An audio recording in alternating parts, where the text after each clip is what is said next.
Boa noite, pessoal. Tudo bem?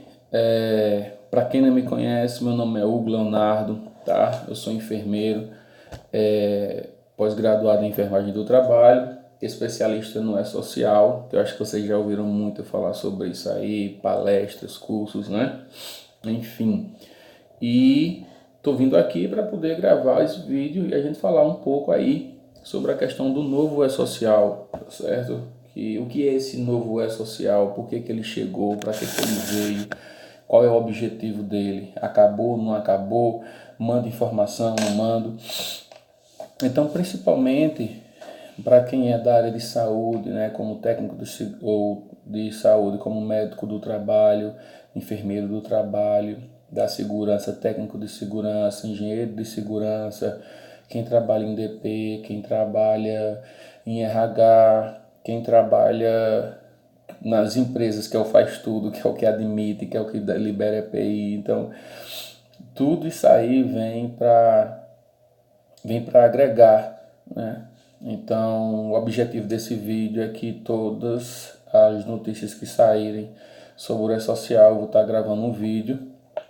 Claro que baseado, eu tenho um curso de especialista e também temos os contatos pelo Brasil inteiro, então vamos estar falando a mesma língua, né? Porque eu acredito que os profissionais às vezes não têm esse tempo, né, para poder se atualizar ou até para entender a legislação na parte de saúde e segurança, não porque não tenha competência, tá? Porque é uma linguagem diferenciada. É a mesma coisa, não adianta colocar algo dentro do escritório contábil e eu vou aprender um pouco se eu não fizer um curso, né? Então eu estou vindo justamente para resumir isso para vocês. Então falar sobre o novo E-Social, falar sobre a questão das NRs, que são as normas regulamentadoras, né, em saúde e segurança do trabalho, que elas até o final do ano, provavelmente todas elas são 36, quer dizer, tem uma 37 que está aí para sair, mas que na verdade essas 36 nós temos uma anulada, nós temos 35. Vamos colocar assim legalmente no site, tá certo? Então eu venho um pouco para isso. O objetivo do vídeo é esse, é poder tentar contribuir e quem está estudando para ser auxiliar administrativo, auxiliar do escritório contábil, ficar um pouco por dentro já do que é o E-Social, tá? Então assim, não é um curso direcionado para formação de contadores, de auxiliares administrativos, mas para contribuir nessa parte que vocês precisam saber, né? Hoje nós temos que saber realmente um pouco de cada coisa. Não é que vocês vão estar cobrando das empresas, porque eu quero esse documento, mas opa, se vier uma documentação, você já ficar meio ligado assim, tá faltando um negócio aqui que tá errado, né? Então, é para isso aí, para tentar contribuir.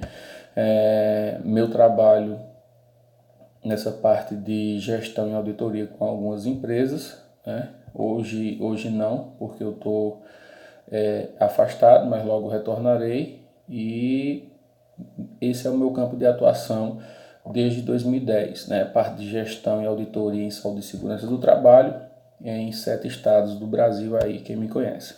Então, bora lá. O que é o E-Social? O E-Social, o E-Social é um sistema de escrituração digital que o governo criou, né? É o maior programa no mundo hoje em implementação. Só para ter noção, o computador do E-Social ele foi um pouco mais de 100 milhões de reais. Só existe um desse aqui, outro na NASA. É um computador que ele faz uma leitura muito rápida de informações, tá certo? É uma lei, ele veio para multar a gente como se fosse um imposto de renda? Não, não veio para isso, tá certo? O E-Social não é uma lei. O E-Social é um sistema de nuvens onde as informações serão armazenadas lá. E que informações são essas? As informações da saúde do trabalhador, informações tributárias, informações fiscais, informações previdenciárias, tá certo? Para ficar tudo em um local só, armazenado. E com certeza esse sistema, ele existe as suas regrinhas, né? Então vamos dizer que o Hugo recebeu 100 mil reais, mas não foi descontado esses 100 mil reais o imposto de renda. Aí a luzinha vai acender, opa Hugo, Cadê esse dinheiro? Mesma coisa para acidente do trabalho, mesma coisa para a segurança da questão do EPI. Então ele veio para jogar de acordo com as regras já existentes, né? Então, graças a Deus que nós temos a revisão das NRs, porque elas são desde 1974, né? E por isso que teve um novo adiamento para isso, porque realmente não teria como correr para as empresas fazerem isso agora, quer dizer que, assim, tempo as empresas teriam, porque essa lei não é agora, ela é de 1974, 78. Mas o que é que acontece? É que, como elas estão sendo revisadas até dezembro desse ano, aí se implementasse saúde e segurança agora com o E-Social, quando fosse em janeiro ia ter que revisar tudo de novo, ia ter que mudar o sistema. Então, o novo secretário, né, que não é mais Ministério da Saúde, né, que pertence agora ao Ministério da Economia, ele achou por bem fazer isso. Eu, na minha humilde opinião, eu concordo plenamente e vamos dar tempo de trabalhar e revisar essas normas regulamentadoras. E para quem é que serve, Hugo? Essas normas regulamentadoras servem para todo mundo que emprega, tá certo? Então, se você é MEI, se você é empresa de pequeno porte, se você é microempreendedor ou microempresa, se você tem um consultório odontológico, se você tem um hospital, se você, enfim, para todo mundo, tá certo? Que emprega é necessário.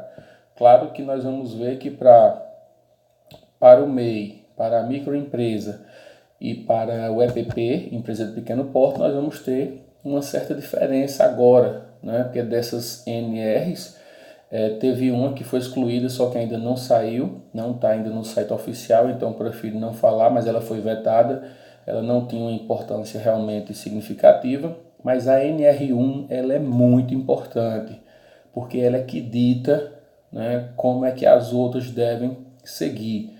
Então, para você que não entende de normas regulamentadoras, eu vou estar fazendo todas as vezes que forem revisadas as NRs, eu vou estar fazendo um vídeo, né? E qual é o objetivo desses vídeos? Veja só, é como eu falei, eu acredito que existem pessoas profissionais que estão se formando, que não se formaram, que não têm tempo, que esse linguajar da área da saúde e segurança não é que a pessoa não tenha condições de aprender, que aprende, mas como é uma coisa muito técnica, eu vou estar enxugando isso e tentando falar de uma forma mais direta possível, né? Tirando alguns termos técnicos, a gente vai colocando para poder entender. E espero estar contribuindo aí com vocês. Então, para começar falando do E-Social, o E-Social ele nasceu em 2014, tá certo? Para ser preciso, em dezembro de 2014. Ele veio da família SPED ou família SPED, como queiram chamar, que é essa família do sistema de escrituração digital das obrigações fiscais, trabalhistas, previdenciários, né? Então tinha o SPED comercial, onde o governo já monitora a questão de estoque, compra e venda, contas a pagar, enfim, impostos, tudo isso aí. Então, primeiro foi necessário criar essa família para daí vir o E-Social. E o E-Social ia abarcar tudo isso de uma vez. Então, o que foi que mudou, Hugo? O E-Social, ele acabou, ele está para acabar? Não, certo? Foi o que aconteceu. Então, todas as informações, elas eram lançadas em um único sistema, em uma única nuvem, chamada E-Social, tá? As informações eram lançadas lá. Todos os meses vocês tinham que enviar. Quer dizer, tem que enviar ainda porque não acabou. Vamos dizer, folha salarial, férias, décimo, demissão, tudo para esse mesmo local. E agora não. A partir de janeiro de 2020, tá certo? Vão ser dois sistemas. Um sistema vai ser para a área trabalhista e previdenciária e outro sistema vai ser para as informações tributárias, né? Que aí deve mais ficar mexendo com o pessoal do escritório contábil. Peço desculpa que estou no meu nariz entupido, eu tenho uma alergia, tá? Então vai ser isso. Então o novo E-Social a partir de janeiro de 2020 será isso. continuará sendo o E-Social, só que em vez de ser um único sistema lá onde a gente tinha que mexer em tudo, tá? Tem que ir lá nesse sistema, a gente ia mexer com o RG, a profissão, questão do CBO, né, que é o Código Brasileiro de Ocupações, a questão do horário de trabalho desse colaborador, as informações de saúde, era tudo em um canto só. E agora não, vão ser duas situações que o governo posteriormente vai estar fazendo um novo cronograma para poder também dizer como é que a gente vai agir em relação a isso, tá? Então vai ser um sistema para a parte trabalhista e previdenciária, né, que aí a parte trabalhista de saúde e segurança do trabalho é que entra aí nessa parte, como também na parte previdenciária, quando a gente fala de insalubridade, né, na questão de LTCAT, do laudo técnico de condições ambientais, né, para poder comprovar a aposentadoria especial. E já a parte tributária realmente fica mais aí com o jurídico, com os contadores, tá certo? Então esse novo E-Social, ele veio para quê, Hugo? Só foi para isso, para dividir? Não.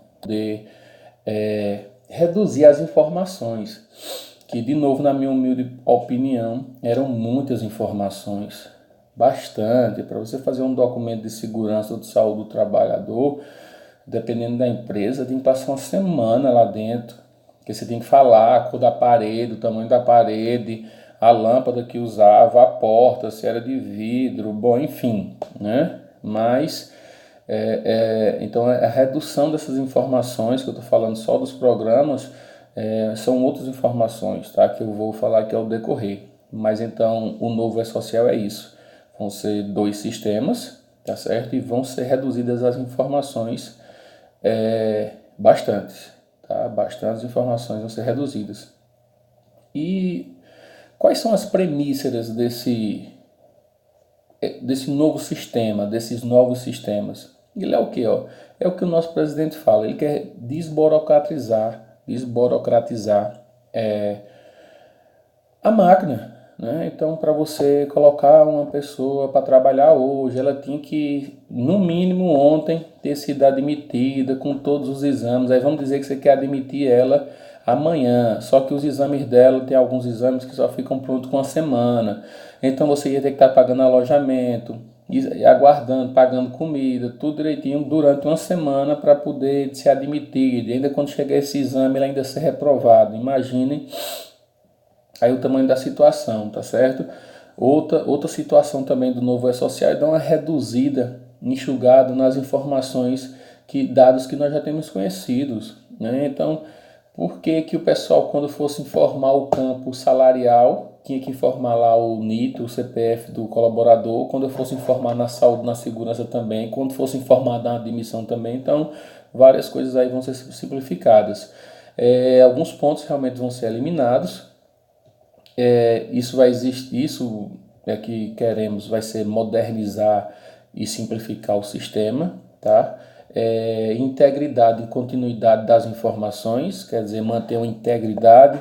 Quem lançar as informações, os profissionais responsáveis vão ter que ter uma certificação digital para poder realmente rastrear para o resto da vida. Se eu fizer qualquer coisa agora de documentação, para o resto da vida vai estar lá guardado e não vai se perder esses papéis nem nada, né? E uma continuidade dessas informações de todos os colaboradores. Então vai chegar um ponto que a gente, quando for se aposentar, não precisa mais levar carteira de trabalho, nem laudo técnico de condições ambientais, porque tudo isso já foi informado. E aí é só você chegar lá com o seu CPF e lá eles vão puxar tudo que você onde já trabalhou, que fez, quanto ganhou, tudo vai estar lá, tá certo? E outra coisa também bem interessante é que o novo E-Social ele sempre deixou bem claro, eu não sei como, mas ele deixou bem claro que respeita o investimento que as empresas fizeram até hoje, porque assim, eu realizei vários treinamentos aqui em Serra Talhada e região, né? Teve pessoas, quando eu organizei aqui, vieram de fora, de outro estado. Então assim, algo perdeu? Não, não perdeu, todo conhecimento é válido, né? Mas querendo ou não, é um investimento, teve diária, teve inscrição, teve passagem, teve empresa que já estava comprando software, teve empresa que estava, enfim, adquirindo outros tipos de equipamento. Então, são coisas que o governo ele quis preservar isso, né? Então, para dizer assim, nós vamos diminuir as informações, mas que quem investiu não vai estar perdendo não. A gente não vai chegar e vai falar, ó, joga esse software fora que você comprou por não sei quantos mil e você vai ter que comprar outro. Não, não é isso, tá certo? Então isso deixa bem claro. E aí, eu posso, já que vai ter essa mudança, eu posso deixar de informar o E-Social? Não, não pode, tá, pessoal? O E-Social não acabou, o E-Social ele está em vigor, o E-Social não está suspenso. Todas as informações até a data de hoje, 8/8/2019, que vocês já informavam, tem que informar, certo? Até que saia outra nota informando um cronograma ou dizendo que não está mais em vigor, mas até então tem que se informar para poder não ser notificado, tá certo? E essas informações têm que continuarem, tá? Porque além da questão da DCTF Web, né, em substituição à GFIP, para quem é da área da saúde ou segurança pode achar que isso é um palavrão, mas enfim, bem como essas informações que elas já existem e é por causa disso que vai ser substituída a GFIP, existem outras informações que já estão no sistema, que são informações que elas já cruzam essas informações com os benefícios previdenciários do INSS. Essas informações já são cruzadas com os seguros-desempregos, né? Então, já são informações que estão lá, tá certo? Que você, que não tirar agora, não teria lógica fazer isso, tá certo? Então, por isso que não acabou, as informações têm que continuar sendo enviadas e a tendência agora é só a gente ver como vai ser o processo de simplificação. E o MEI, tá? O microempreendedor individual, a microempresa, o EPP, que é a empresa de pequeno porte, tá certo? Elas possuem algum benefício, alguma vantagem? Não. Elas possuem um tratamento diferenciado, que nós vamos ver na NR1, mas de antemão, elas precisam informar se um é social, só que de uma forma bem simples. Para quem já fez ou ouviu falar alguém que fez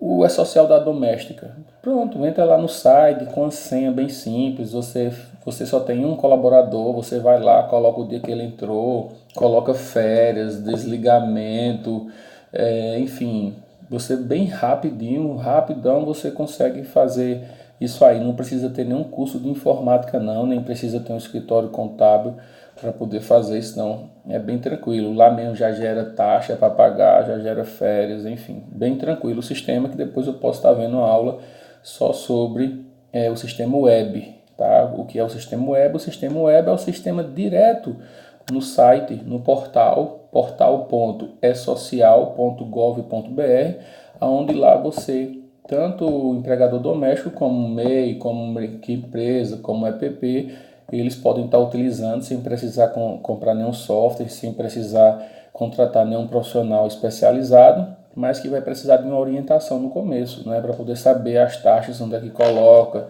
horário, enfim. Mas se bem que é bem autodidata o sistema, tá certo? E para definir quem é empregado, o empregado é todo aquele que trabalha. Então, no manual também vem falando, ó, o empregado, ele é uma pessoa física, tá certo? O empregado não é pessoa jurídica, o empregado é pessoa física que presta serviços de naturezas não eventuais. O que quer dizer não eventual? Que não é eventual, né? Eventual. Eventual é quando acontece uma vez ou outra. E não eventual é quando é uma coisa rotineira, né? Quando o empregador ele tem uma certa dependência deste colaborador para poder fazer algum tipo de serviço, e quando esse empregado ele é assalariado, né? Então, para ser considerado pelo manual, pelo Ministério, precisa ser isso, pessoa física que não tenha um trabalho, que ele não seja natureza não eventual, ele tem que ser eventual, tem que ter os eventos, que ele seja subordinado a alguém e que ele receba o salário. Isso é o empregado, certo? O empregador, quem é? O empregador é a empresa, ela pode ser individual ou coletiva, tá certo? Onde ela tem responsabilidade fiscal, onde ela admite, onde ela paga salário, onde ela presta serviços, né? Então isso é uma empresa, tá bom? Mas existem outras também que são equiparadas ao empregador, que é aquele que emprega, a empresa. E quem são? Você sabia que time de futebol é? Time de futebol é. Time de futebol tem que fazer o E-Social, tá certo? Organizações, profissionais liberais, instituições de beneficência, associações recreativas, instituições sem fins lucrativos. Então, todas essas que elas admitem trabalhadores, né, como seus empregados, elas precisam se adequar ao E-Social, tá certo? Isso aqui eu não estou falando que o sem fins lucrativo é porque não paga certas taxas, que também vai ter que pagar agora. Não, isso eu estou falando de quem se enquadra no E-Social como empregador, tá certo? Porque muita gente acha que não, né? E hoje, no final da tarde, saiu uma nota, a primeira nota conjunta aí do novo formato, da nova conjuntura do E-Social, né? O Ministério da Economia, em nota conjunta, enviou uma nota hoje que, resumindo, ela fala o seguinte, que o E-Social não acabou, tá certo? Que estão sendo eliminados ou simplificados alguns campos do layout, né? O layout é um manual onde tem todas as informações que nós precisamos para poder colocar lá, tá? Você vai colocar identidade, CPF, o que é que vai ser, tá certo? Mas deixou bem claro aqui na nota que isso não se aplicará à perda de investimentos até hoje realizada pelo setor público e nem privado, né? Como eu falei com vocês, sério que quem já investiu e não vai ter que fazer um investimento agora para poder cobrir essa questão do E-Social. Isso eu estou falando ainda do E-Social, não estou falando de saúde e segurança do trabalhador. Tá ok? Então vejam só.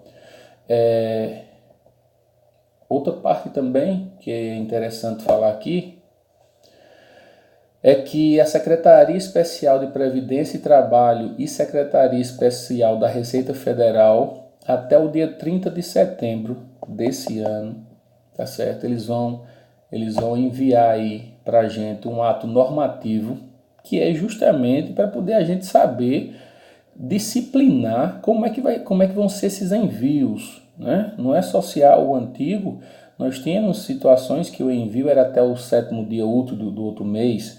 Nós tínhamos envio que depois mudou para ser até o 15º do outro mês. Então, até o dia 30 de setembro, tá certo? Essas secretarias, tanto da Previdência quanto da Receita, elas vão enviar essas informações para poder a gente saber como é que essas informações vão chegar até ao E-Social e como também eles vão emitir essas normativas dizendo as substituições de algumas obrigações que quem for da área da saúde e da segurança possa ser que não saiba, tá? Mas quem for do administrativo, do RH, do financeiro vai saber. Então eles vão mandar, que eles vão dizer, a guia de recolhimento do FGTS, que é a GFIP, vai ser encerrada até tal dia. O Caderno Geral de Empregos e Desempregos, que é o CAGED, vai ser encerrado a tal dia. A RAIS vai ser encerrada a tal dia. O livro de registro vai ser de empregados até tal dia. Comunicação de dispensa. O PPP, né, que é o Perfil Profissiográfico Previdenciário, que é ali que tem que ter para você comprovar o ambiente que você trabalhava. A questão da carteira. Vai chegar um ponto, como eu falei, não vai ter mais carteira de trabalho. Você vai chegar lá, informar, seu CPF vai ter todo o seu histórico. Vai acabar também com a CAT, que é a comunicação de acidente do trabalho, né? Que lá nós já vamos preencher no próprio sistema e enviar a CAT. E aí nós vamos precisar ver, vai continuar a legislação que em caso de acidente deve ser comunicado no dia útil subsequente. E no caso de óbito na mesma hora. Possa ser que mude isso de alguma forma, né? Então eles vão fazer essa normativa para várias dessas obrigações que vão ser substituídas, provavelmente já é até o final do ano ou até o meio do ano que vem, dependendo do andar já, de como já estão as informações, né? Porque hoje o cronograma nós temos o quê?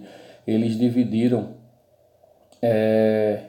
em 6 fases. Hoje começaram com 3, foram para 4, para 5. Hoje nós temos 6 fases de implementações, que é o que? Cadastro das empresas, cadastro dos trabalhadores, folha de pagamento, GFIP, FGTS, por último, saúde e segurança do trabalhador. Isso são as fases. E dividiram essas fases para 4 grupos. E foi o que? Primeiro eles pegaram as empresas que faturaram acima de 78 milhões de reais em 2016.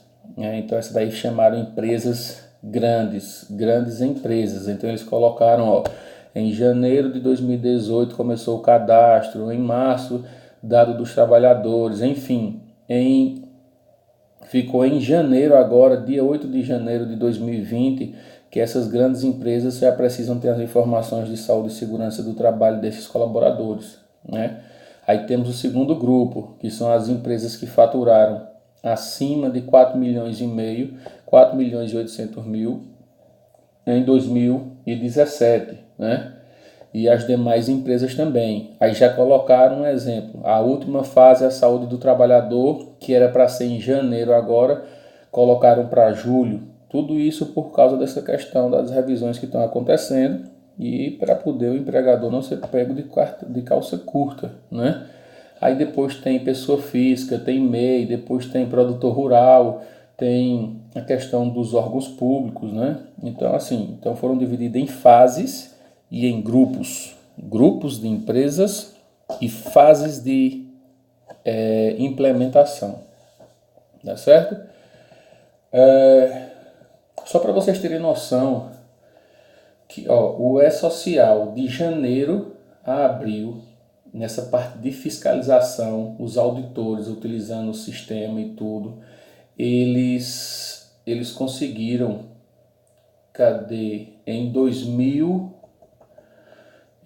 agora, né, em janeiro, nesse quadrimestre, eles conseguiram recuperar mais de 2 bilhões, B de bola, tá certo?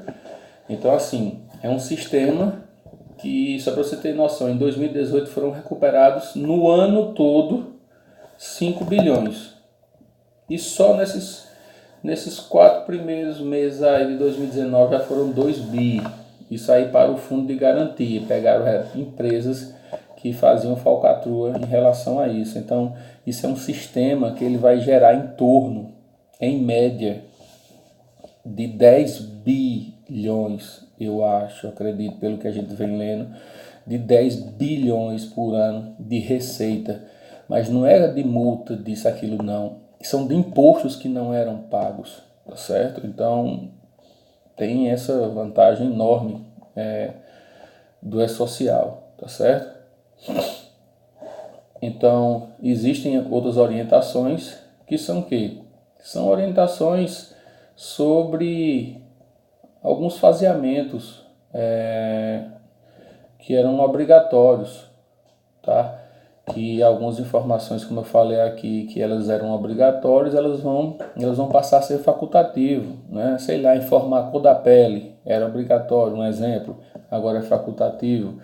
Então, vão ser descontinuados do novo sistema. Então, se você já tinha um sistema que preenchia tudo, beleza, vai estar lá, você não vai perder o seu sistema. Mas aí já não vai ser mais obrigatório você informar como o evento S1300, que é contribuição sindical patrimonial. Você não vai ser mais obrigado a informar o evento S2260, que é convocação para trabalho intermitente. Você não vai ser mais aviso prévio. Então, vão ter, isso é uma primeira fase, tá?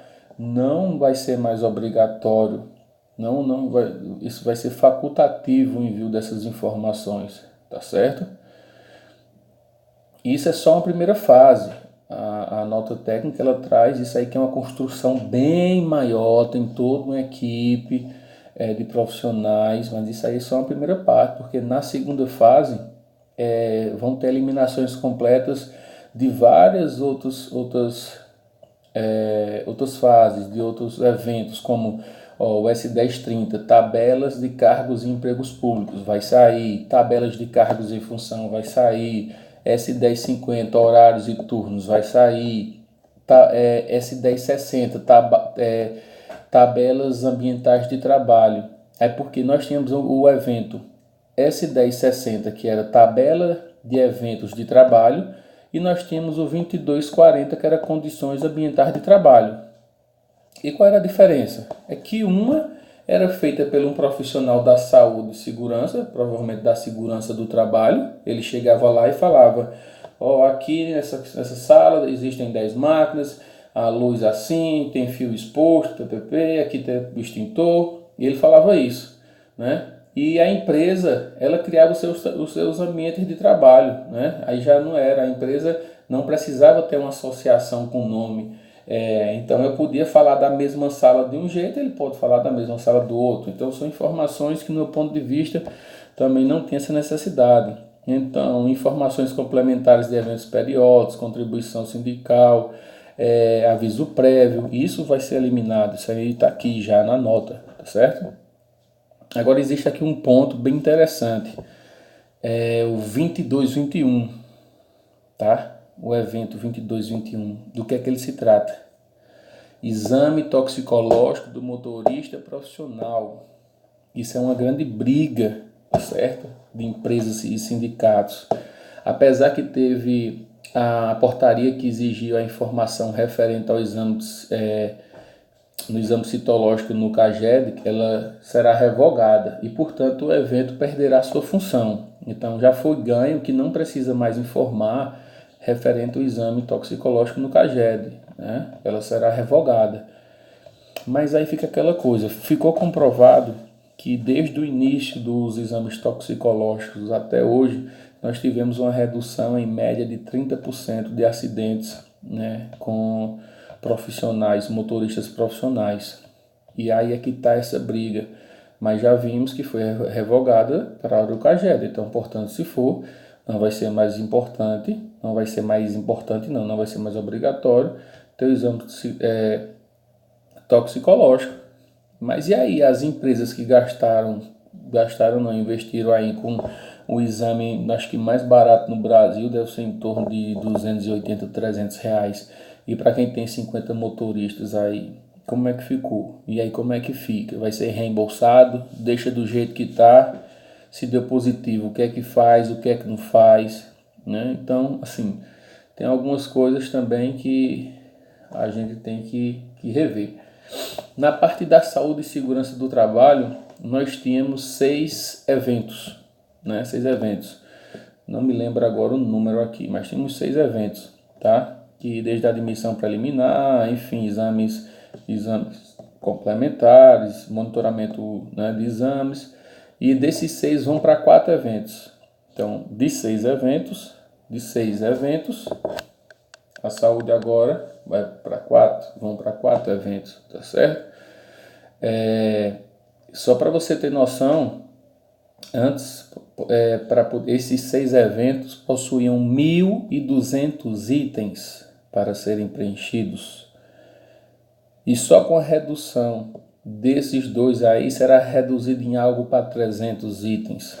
Né? Então, redução 4 vezes, né? Praticamente 4 vezes menos informações, tá certo?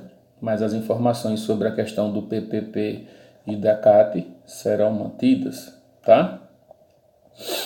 E agora, pessoal, entrando na NR1, certo? Norma regulamentadora NR1, disposições gerais, né? Que ela fala de um modo geral em todas as NRs, tá certo? Então, o que é que acontece?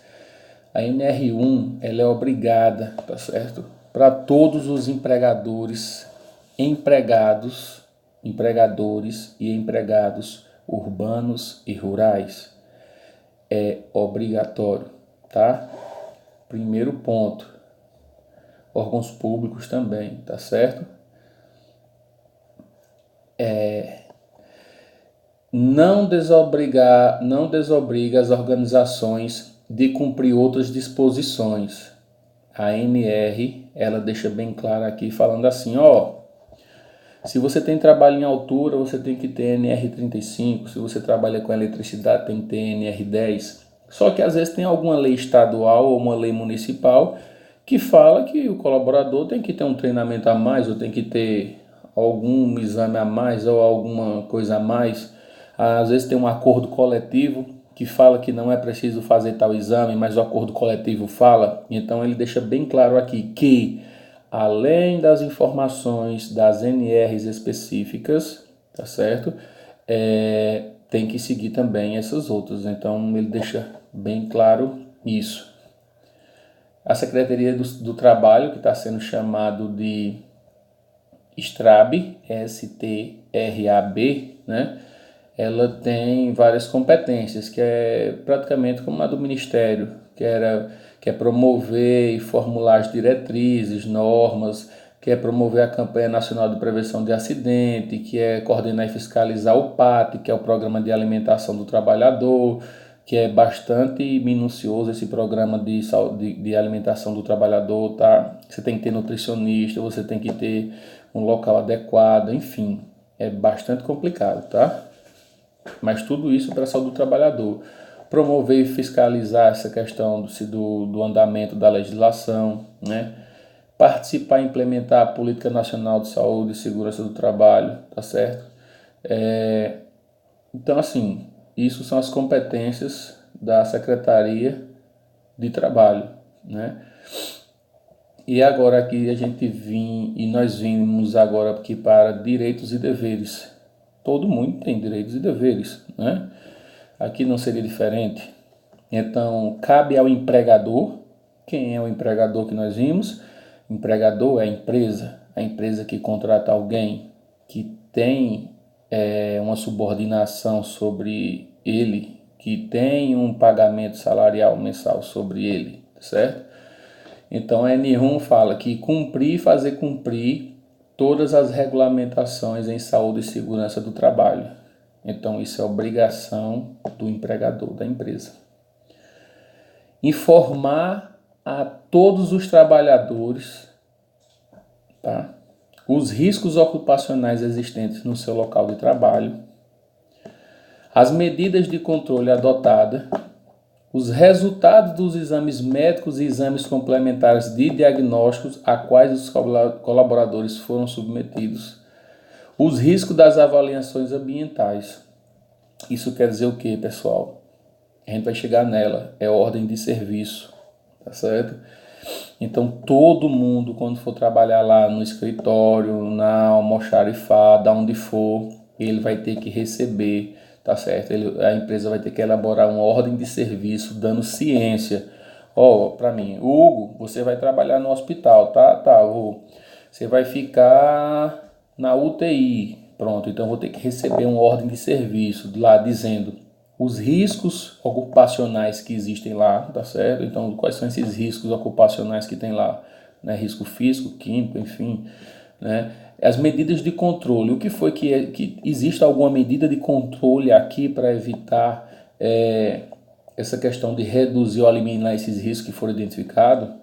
Os exames que eu fiz, médicos, ocupacionais e complementares, eu tenho que saber os resultados, tá? Muitas empresas não entregam nenhum ASO ao colaborador, mas agora não, vai ter que entregar. O que são exames ocupacionais? Exames ocupacionais são aqueles que são realizados de acordo com o risco que ele está exposto, mas nada impede do médico solicitar alguns exames complementares, porque ele está achando que pode ter mais algum problema. Então, não necessariamente ele vai estar na lei, né? Assim dizer, eita, ele tinha que fazer. Se você estava exposto ao benzeno, posto de gasolina, por exemplo, você tem que fazer hemograma a cada 6 meses.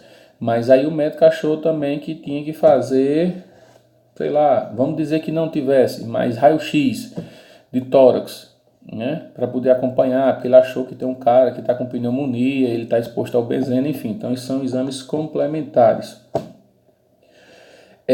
Obrigações do empregador, né? São essas daí.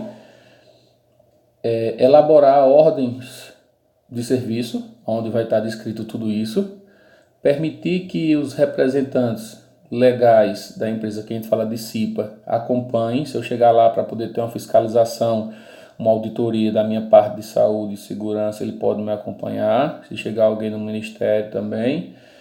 Determinar procedimentos que devem ser adotados em casos de acidente ou relacionado ao trabalho, principalmente como a análise da sua causa, né? Então, teve um acidente do trabalho, consequentemente, a CIPA vai realizar juntamente com o profissional qualificado ou que foi chamado para isso, para fazer a investigação do acidente, disponibilizar a inspeção do trabalho de todas as informações. Então, sou lá o proprietário da empresa, fiz lá uma inspeção do trabalho e depois isso eu tenho que levar lá para os trabalhadores, encontrei isso e isso errado, nós vamos fazer isso e isso errado, isso também tem que ser. Implementar medidas de prevenção, tá?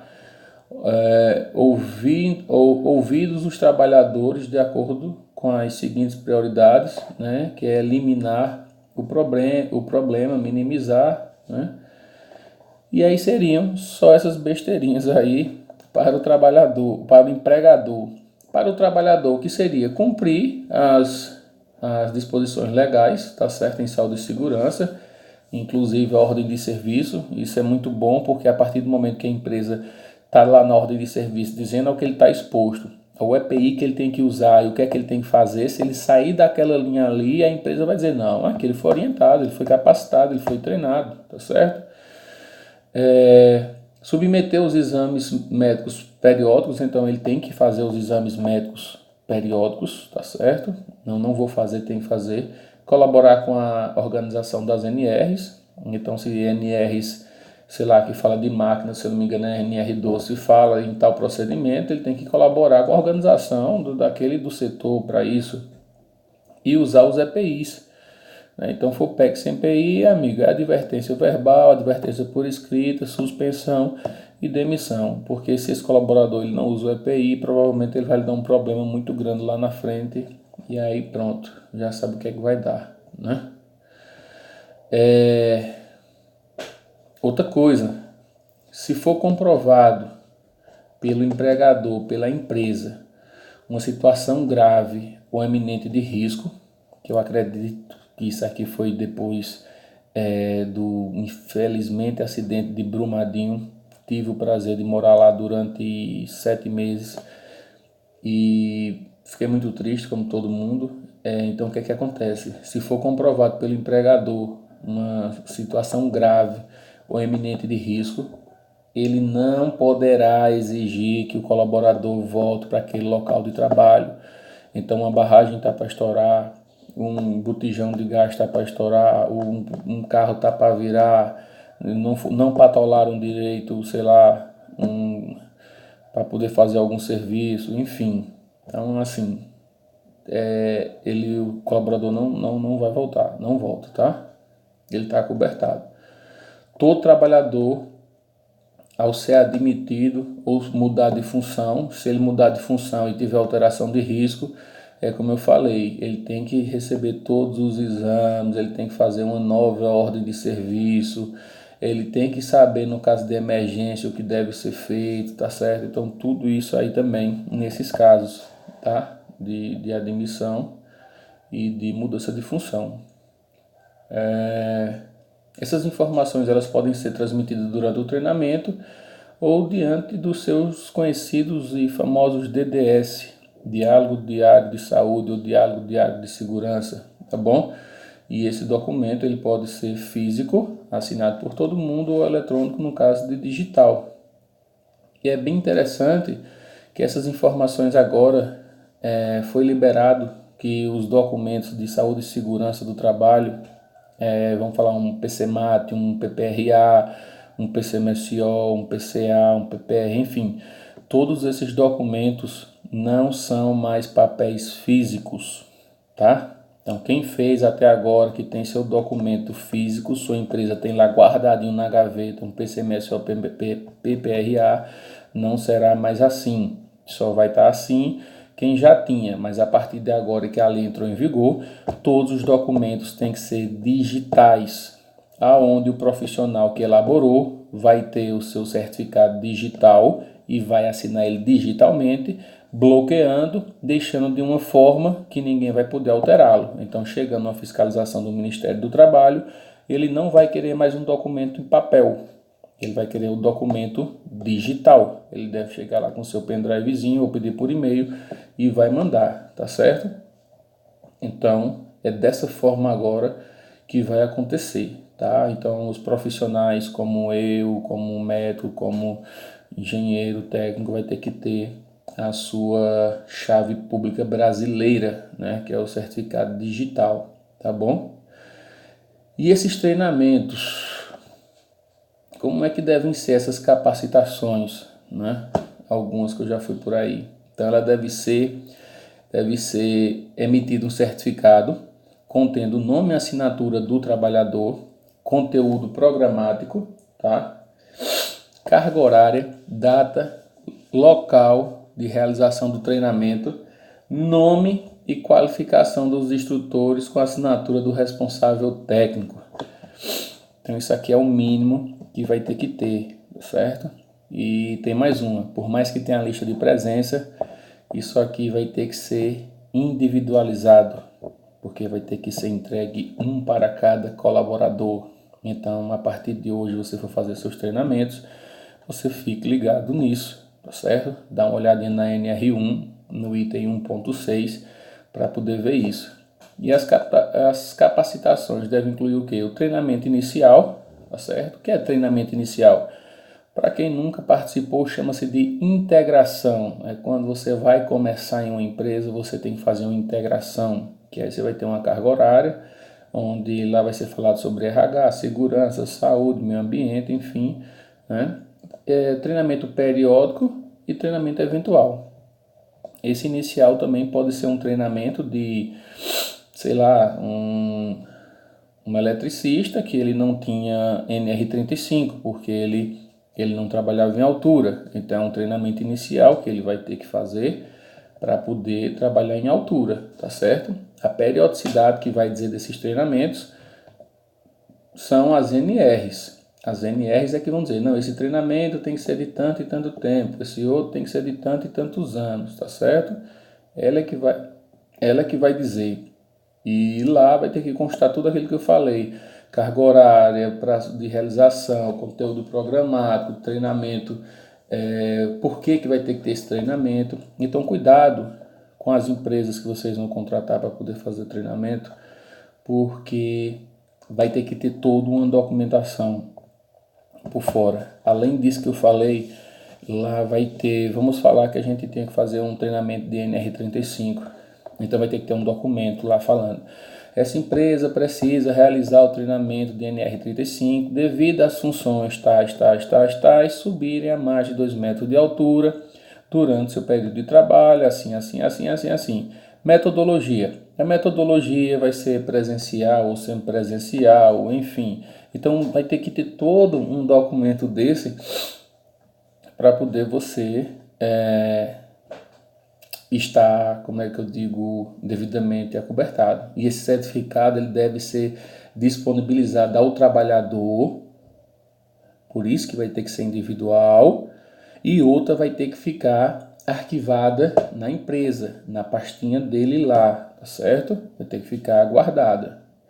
Então, a capacitação ela deve ser junta aos documentos do trabalhador, tá? Então, como eu já falei, as NRs que vão dizer o período do treinamento, tá certo? E caso ele já tenha realizado o treinamento há menos de 2 anos, quando não tiver estabelecida a periodicidade, ele vai ter que realizar, tá certo? E outra coisa boa também é que se eu trabalhava numa empresa X, eu fiz o treinamento, ele tem validade de 1 ano. E antes de completar 1 ano, eu fui para outra empresa, que lá eu também ia fazer a mesma coisa, apesar do treinamento. Então, eu vou poder utilizar-se desse certificado né? E lá na empresa não vai contar a data que eu cheguei na empresa, vai contar a data, né, que eu cheguei que eu realizei o treinamento. Então você vai poder utilizar, tá certo? E a novidade que a NR1 traz é a questão dos treinamentos de modalidade à distância e semipresencial. Isso é bom e é ruim? Porque os custos vão diminuir para a empresa. Você não vai precisar que o enfermeiro do trabalho vá lá para poder dar um treinamento de PPRA por tantos reais, porque aí não vai ter uma plataforma, né? Mas só que não é só fazer assim. Para poder ser à distância ou semipresencial, a empresa ela tem que disponibilizar os requisitos operacionais.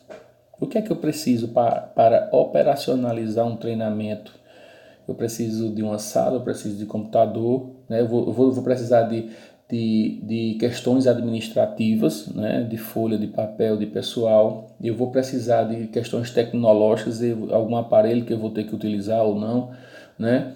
E de uma estruturação pedagógica, né? Que é como eu falei, a empresa que for ministrar esses treinamentos à distância, eles vão ter que estar elaborando um documento e entregando para a empresa. Olha, o treinamento sobre PPR, que é Programa de Proteção Respiratória, ele tem um objetivo isso e isso, um objetivo geral assim, um objetivo específico, a metodologia é essa, tal. Então tem que ter todo um conteúdo programado, tem que ter toda uma explicação por que você vai fazer. Só para vocês terem noção, são acho que uns 20 itens, né, nesse documento. Tem que ter lá o objetivo geral, tem que ter os princípios e conceitos. Ai, que conceito. O princípio e conceitos para a segurança e saúde do trabalho. Por que você está fazendo isso? É algum NR, né?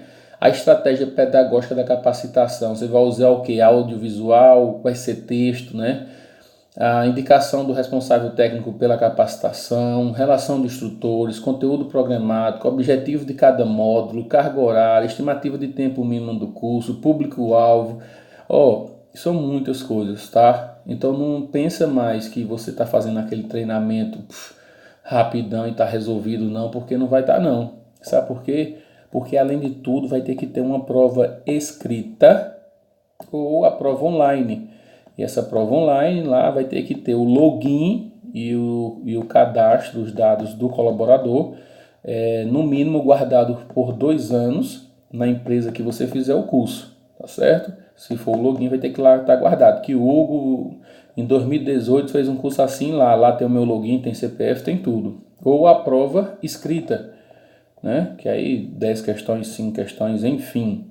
E existe até um termo para ser utilizado, satisfatório ou insatisfatório. Então tudo isso não é o que está dizendo, é a NR1. Então ela que vai dizer, então para as outras NRs que precisam ter treinamento, NR32, NR35, NR10, enfim, todas elas solicitam isso, tá certo?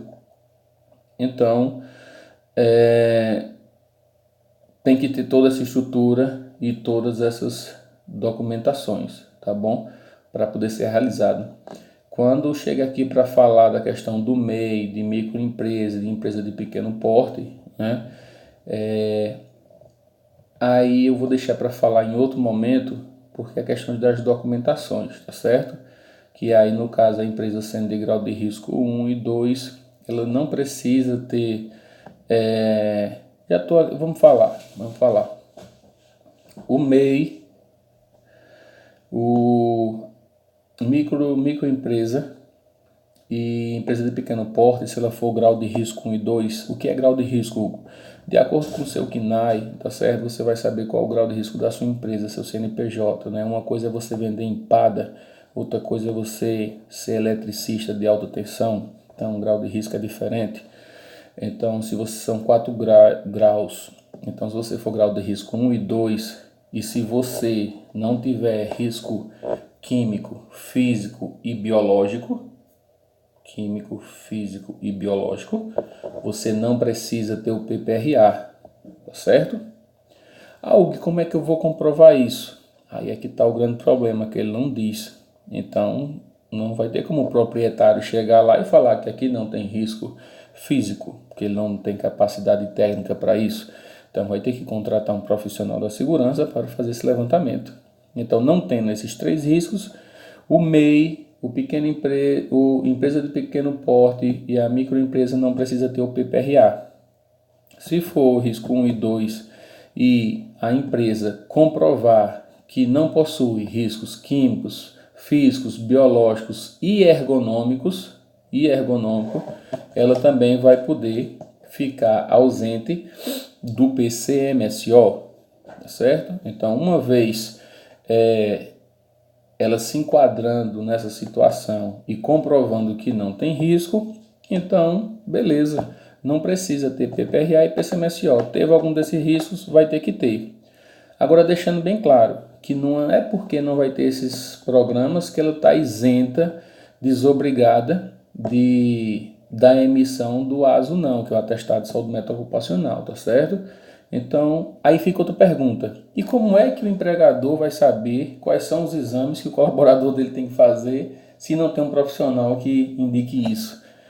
Vamos ver as páginas, né, dos próximos capítulos, as revisões aí, quando vier da NR4, quando vier do NR7, quando vier NR9, quando vier NR6, fazer EPI, enfim. Então, vamos aguardar. Tá certo, pessoal? Então, assim, agradeço. Vou estar postando o vídeo já agora. Se vocês tiverem interesse, eu posso estar preparando a aula com slide para vocês ficarem mais fácil de assimilar. Tem minhas redes sociais aí, tá? Podem me seguir. Hugo Leonardo _ é social no Instagram. E aí a gente pode trocar ideia, se precisar de algum documento, algum modelo, alguma coisa, enfim, vamos se falando, tá certo? Então foi uma hora aí, um pouco, não sei se foi cansativa, para mim não é cansativo, porque quando eu faço o que gosto, realmente aqui eu passo horas, dias. Amanhã tem uma palestra e é isso, pessoal. Então toda vez que for saindo uma norma nova, atualizada, eu vou vir aqui para poder trazer para vocês e tentar simplificar, tentar contribuir um pouco, ajudando com quem não tem o conhecimento técnico na área de saúde e segurança do trabalho, principalmente nessa questão do E-Social, né, que trabalha aí nos escritórios da vida, tá certo? Obrigadão, fica com Deus e até a próxima.